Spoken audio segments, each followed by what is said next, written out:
मेरे सभी सम्मानित प्रिय साथियों, सभी को मेरा प्यार भरा नमस्कार। प्रिय साथियों, आज मैं आपके सामने अपनी उस चिंतन स्वरूप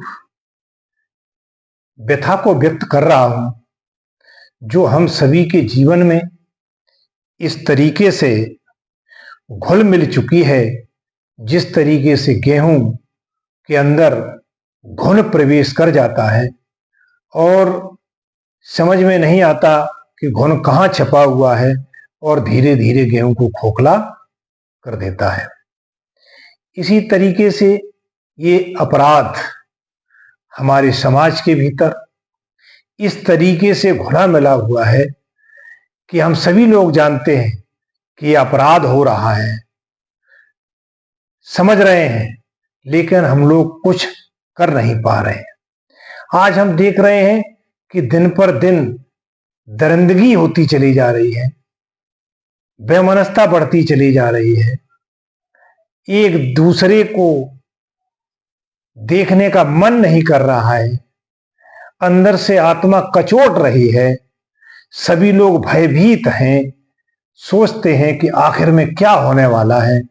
एक दूसरे से बात करते हैं कि भाई अब तो रहना मुश्किल है, जीना मुश्किल है। आखिर में ऐसा क्यों? मैं काफी समय से चिंतन कर रहा हूं, सोच रहा हूं कि आज का आदमी शिक्षित होता जा रहा है, आगे बढ़ रहा है और ये हमारा देश आज से नहीं सदियों से धार्मिक प्रवृत्ति का रहा है, लेकिन कोई भी युग ऐसा अछूता नहीं बचा है जहां पर अपराध न हुआ हो। इतना सब कुछ होने के बाद हम इस अपराध के बारे में सोच क्यों नहीं पा रहे हैं, उसके लिए आगे प्रेरित क्यों नहीं हो पा रहे हैं। तो मेरा चिंतन बढ़ता गया। तो आज मैं इस निचोड़ पर पहुंचा हूं, आखिर इस अपराध के बढ़ने के कारण क्या है। तो मैं आपके सामने किसी को व्यथित करने के लिए नहीं कह रहा हूं, न किसी व्यक्ति विशेष के लिए कह रहा हूं। ये समाज का जो स्वरूप है, जिसमें हम लोग जीवित अपने आप को समझ रहे हैं, लेकिन ऐसे हालात और परिस्थितियां बनती हैं कि हम मरने से भी बदतर हो जाते हैं। तो उस समाज का नागरिक होने के नाते मैं अपने चिंतन को व्यक्त कर रहा हूं कि आज जो अपराध है वो किस किस क्षेत्र में बसा हुआ है और हम सभी लोग उसके दोषी हैं। तो सबसे पहले हमारा जो सामाजिक ताना बाना है, सामाजिक क्षेत्र में अपराध आज से नहीं सदियों से बसा हुआ चला आ रहा है और हम लोग उसी समाज में निवास करते हैं। धार्मिक क्षेत्र में जो धार्मिक स्वरूप है हमारा, उसमें भी अपराध छुपा हुआ है जिसको हम समझ नहीं पा रहे हैं। हम धार्मिक प्रवृत्ति की तो बात करते हैं कि लेकिन इसके बीच में जो धार्मिक श्रेणी में आने वाले लोग भी जो अपराध कर रहे हैं वो कहाँ छुपे हैं, उनकी हम कोई व्याख्या नहीं कर पा रहे हैं। आर्थिक क्षेत्र में जो लोग आर्थिक संपन्न हैं, वो अपने आप को इतना बड़ा मान बैठे हैं कि उनके लिए गरीब, मजदूर या मध्यम वर्गीय लोग जो उनके नीचे कार्य करते हैं, उनके सामने कोई तुलना नहीं है, मानव नहीं है। उनका शोषण, उनका वैसीपन, लेकिन उस आर्थिक स्वरूप के आगे सब कुछ बौना हो जाता है और किसी की कोई परवाह नहीं करते। आर्थिक स्वरूप में बढ़ चढ़ करके हमारा अपराध छिपा हुआ है। और जो आज की परिवेश में हम देख रहे हैं कि जो राजनीतिक क्षेत्र है हमारा, उसमें ये अपराध बढ़ चढ़ करके छिपा हुआ है। सीमा को लांघ दिया है अपराध ने। लेकिन हम सभी लोग इन सभी क्षेत्रों के भागीदार हैं। कहीं न कहीं हम इस सब से जुड़े हुए हैं, जो हम इन बातों को न समझ करके इनको ही बढ़ावा देते हैं। तो जैसे सामाजिक क्षेत्र से हम चलते हैं, समाज में रहने वाले जितने भी इंसान हैं सभी मानव हैं। फिर एक दूसरे के प्रति भेदभाव कैसा? मानव तो मानव है। ये जाति, लिंग, भेद, धर्म के आधार पर ऊंचा नीचा बनाना, ये सब क्या है? यदि इसी समाज में जो व्यक्ति थोड़ा सा जागरूक है, जिसको हम समझते हैं कि ये आगे है, अच्छी बात है, लेकिन अगर उसका लड़का गलती कर दे तो उसी समाज के लोग कहने लगते हैं कि नहीं भाई, वो ऐसा आदमी नहीं है, उसका ऐसा लड़का नहीं कर सकता। लेकिन ऐसी ही गलती अगर समाज में रहने वाले निम्न श्रेणी का बच्चा कर दे तो उसके लिए एक पैमाना बन जाता है कि नहीं, उसको दंड मिलना चाहिए, उसने ऐसा क्यों किया। ये मानव मानव में जो भेद है, ऐसा क्यों? ये सामाजिक ताना बाना इस तरीके से बना दिया है कि जो छोटा है वो छोटा ही बना रहे, जो बड़ा है समाज में वो बड़ा ही बना रहे। ये सामाजिक भेदभाव, ये सामाजिक कुरीति, ये नहीं होनी चाहिए। धार्मिक स्वरूप में हम चलते हैं, हम ये देख रहे हैं कि धार्मिक प्रवृत्ति में आकर के आदमी को बदलना चाहिए। उसको इस तरीके से अपने स्वरूप को रखना चाहिए, अपने आप को बदलना चाहिए कि लोग मेरे ऊपर उंगली ना उठा सके। लेकिन हम कुछ देखते हैं कि धार्मिक प्रवृत्ति में बड़े बड़े लोग अपने उस धार्मिक स्वरूप को छोड़ करके हैवानियत में चले गए। ये कैसा धार्मिक स्वरूप है? जो लोग उनकी पूजा करते, लोग उन्हें सम्मान देते, आसन देते, और वही लोग ऐसी प्रवृत्तियां पालते हैं, तो ये धार्मिक स्वरूप का मजाक उड़ाते हैं। ऐसे लोग भी हमारे समाज के अंदर हैं और उन पर कोई उंगली नहीं उठा सकता। अगर उनके ऊपर उंगली उठा दी तो आपके ऊपर कौन सा फतवा जारी हो जाए, कौन सी धारा लागू हो जाए, इसके बारे में कुछ कहा नहीं जा सकता। तमाम लोग इस धार्मिक स्वरूप के जेलों में भी हैं। पुरानी एक मैं बात बताता हूं कि रावण ने भी यही फायदा उठाया कि जब सीता मां को हरने के लिए आया तो वे धार्मिक स्वरूप में आया। उसने अपने आप को एक बाबा का भेष बनाया, कपड़े रंग के पहने और भेष बना करके आया, सीता मां का छल किया और उन्हें ले गया। आज भी इस धार्मिक स्वरूप में अपना भेष बदल करके लोग बड़े बड़े कुकर्म करने के बाद धार्मिक प्रवृत्ति के बन जाते हैं और अपने आप को साबित करते हैं कि हमसे अच्छा कोई नहीं, और लोग उनकी पूजा करने लगते हैं। तमाम तरीके से लोगों को ठगा जा रहा है धार्मिक स्वरूप में। अब हम आते हैं आर्थिक स्वरूप पर। आर्थिक स्वरूप में आप देखिए कि जो आर्थिक संपन्न लोग हैं, बड़े बड़े पूंजीपति हैं, वो अपने इस पूंजी का बहुत बड़ा लाभ उठाते हैं, एक समाज के छोटे तबके का शोषण करते हैं, अपने उस आर्थिक स्वरूप के आगे सबको बौना समझते हैं। लालच से, अपने वैभव से ठगने का जो कार्य करते हैं वो किसी से छुपा नहीं है। अपने ये स्वरूप से लोगों को लालच दिया जाता है। बड़ी बड़ी कंपनियां आपने देखी होंगी, पहले लालच देती हैं, लालच दे करके जब लोग झांसे में आ जाते हैं तो ठग के चले जाते हैं और उनका कुछ भी बाल वाका नहीं होता। सरकार भी चुप रहती है। आज आप देख रहे हैं कि तमाम इस तरीके से फ्री में उपहार बांटे गए, फ्री में आपको योजनाएं दी गई, इनका आप लाभ उठाइए, और उसके बाद शोषण आपका ही किया जा रहा है, ये तो आप लोग देख ही रहे हैं। और उस आर्थिक के स्वरूप के आगे सरकारें भी झुक जाती हैं। उनके ऊपर जो कानून बनना चाहिए वो नहीं देते हैं, नहीं लगाते हैं। इन सब का कारण है ये अपराध कहीं न कहीं छुपा हुआ है। राजनीतिक क्षेत्र में आइए, हम ये देख रहे हैं कि राजनीतिक क्षेत्र में भी बहुत बड़ा अपराध छुपा हुआ है। आज से नहीं, सदियों से भी अगर राजनीति की धारणा देखें आप, अपने स्वार्थ के लिए राजनीति सिद्ध की गई है। हम बने रहें, हमारा वैभव बना रहे, मेरी जीत पक्की बनी रहे, यही सबसे अच्छी राजनीति है। और आज के परिवेश में यही सब कुछ हो रहा है।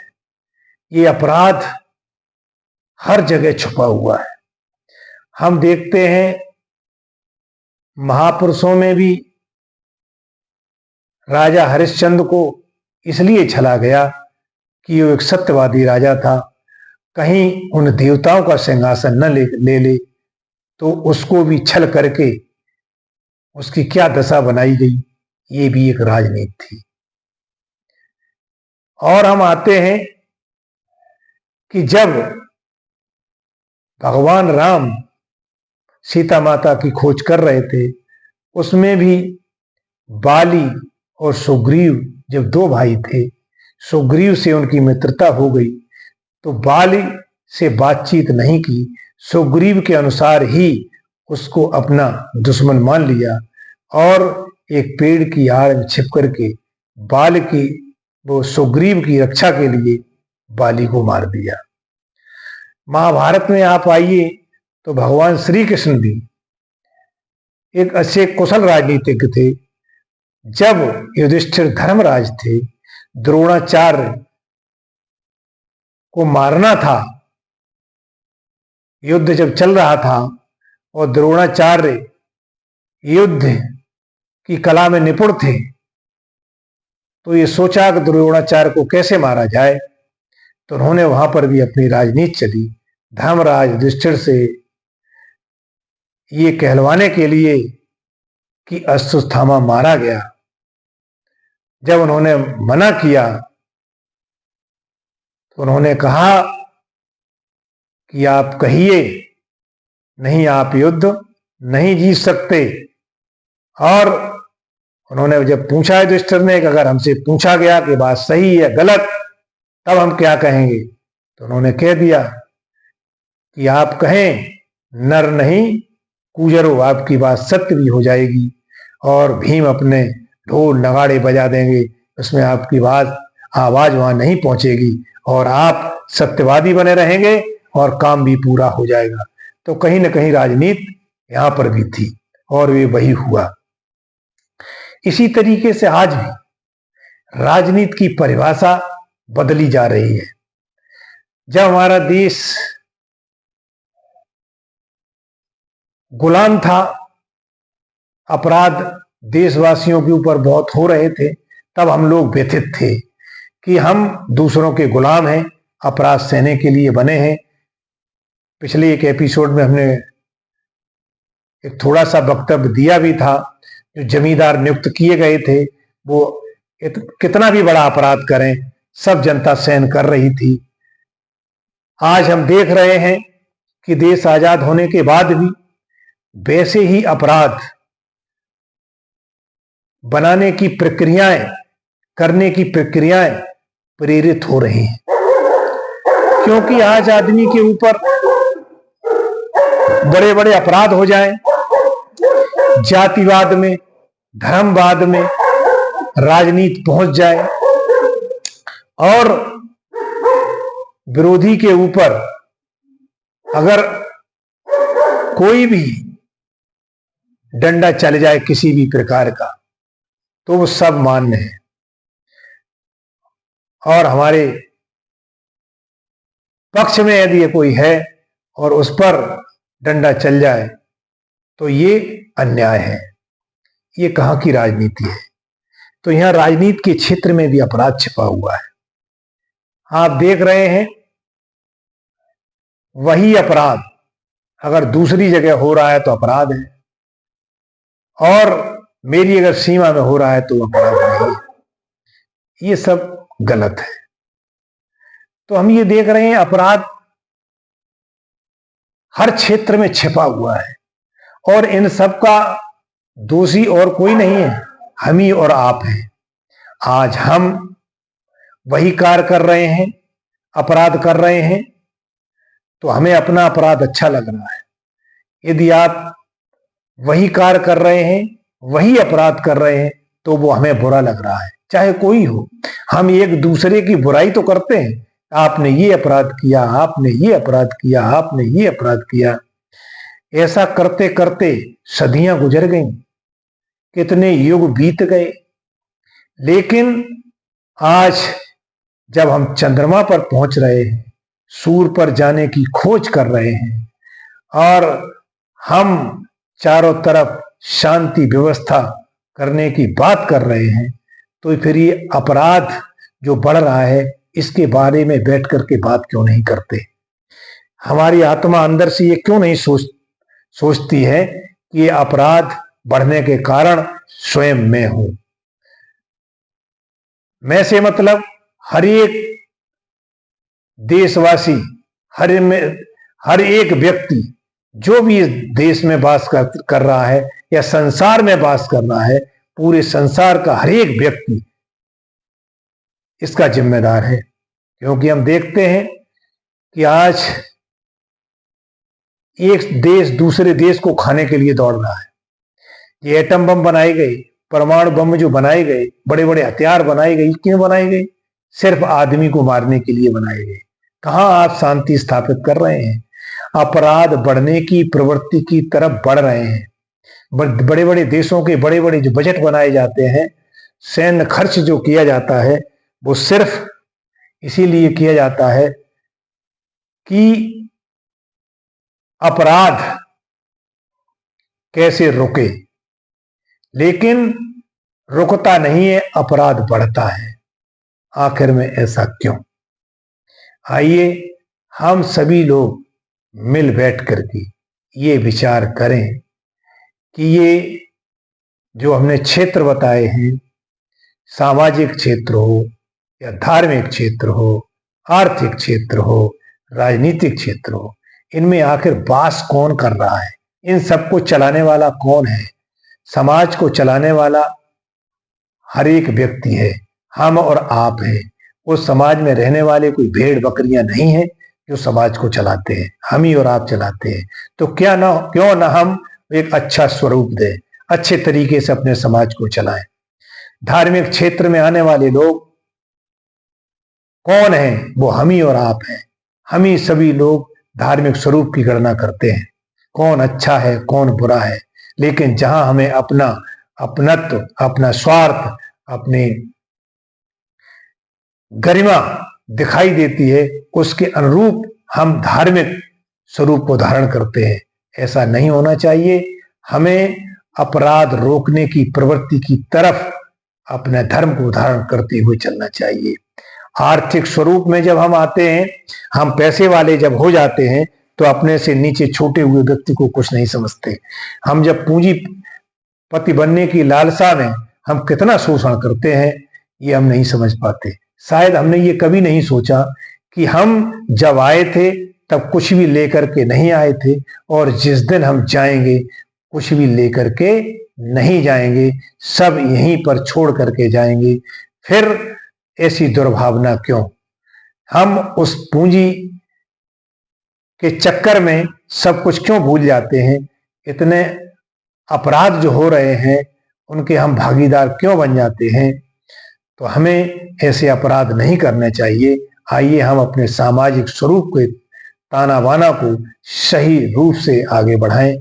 इसी तरीके से हम राजनीतिक क्षेत्र में जब हम पहुंच जाते हैं, तो आपसे आशा की जाती है कि आप राजनीति में आए हैं, हम राजनीति में आए हैं, हम ही और आप हैं। आज आप हैं, कल हम हैं, कल हम हैं, कल आप हैं। यही क्रम चलता रहता है। एक दूसरे के ऊपर कीचड़ उछालते हैं। वही अपराध हम कर रहे हैं तो कोई बात नहीं, अगर वही अपराध दूसरे ने किया तो बहुत गलत किया। या हम वही अच्छा काम कर रहे हैं जो कल दूसरा कर रहा था, तो उस अच्छे काम का हम विरोध कर रहे थे, लेकिन आज वही हम अच्छा काम कर रहे हैं तो वो हमारा विरोध कर रहा है। तो हम बड़ी बड़ी बातें करते हैं, ये दिखाई नहीं देता, वो दिखाई नहीं देता। आखिर में वो कौन है? हम ही और आप हैं। हम ही लोग उस ताने बाने के स्वरूप हैं। हम लोगों को सोचना होगा कि हम किस तरीके से समाज को आगे बढ़ाएं जिससे शांति व्यवस्था कायम हो। इस व्यवस्था को कायम करने का श्रेय हम ही और आपके ऊपर है। हम आप जिस दिन भी चाहेंगे ये शांति व्यवस्था कायम हो जाएगी। और जब तक हम इन छुपे हुए अपराधों को अलग नहीं करेंगे, इनका सही तरीके से निराकरण नहीं करेंगे, तब तक ये अपराध इसी तरीके से बढ़ते रहेंगे। आप देख लीजिए, चाहे अपराध ये दहेज के रूप में हो, चाहे अपराध बलात्कार के रूप में हो, चाहे अपराध डकैती के रूप में हो, चाहे अपराध चोरी के रूप में हो, चाहे अपराध किसी भी स्वरूप में झूठे मुकदमे लगाकर बढ़ रहा हो, चाहे आपस में लड़ाई करवा के बढ़ रहा हो, एक दूसरे की कटुता करके बढ़ रहा हो, ये अपराध बढ़ाने में हमारा ही हाथ है, हम सभी का हाथ है। तो सभी से मेरी करबद्ध प्रार्थना है कि आइए हम सभी लोग अपने अंदर बैठे हुए उस परमात्मा को पहचाने। सबके अंदर ईश्वर बैठा हुआ है, वो ईश्वर वही है, सच्चाई और ईमानदारी से चलने वाला ईश्वर होता है, और वही ईश्वर हमारे अंदर है।